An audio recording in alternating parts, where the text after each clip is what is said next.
A very simple soup to make today, made with semolina and vegetables.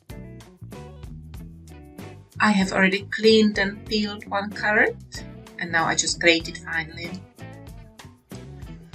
And now I will fry the carrot gently in a little bit of butter. About 1 tablespoon of butter is just perfect.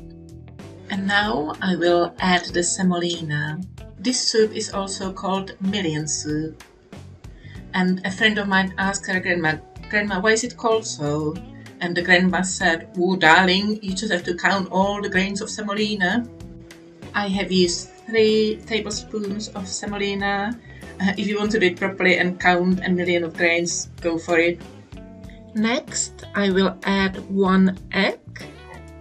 And I will stir the egg into the fried carrot and the semolina. This way the semolina and the egg get combined, and what you get is almost like tiny little dumplings in the soup.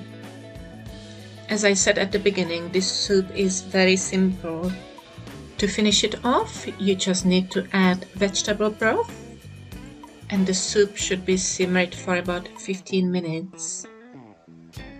You can add some vegetables as well.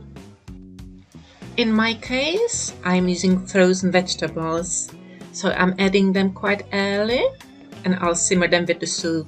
If you decide to use some vegetables that are quite soft, you could maybe add them a little bit later so they don't get overcooked.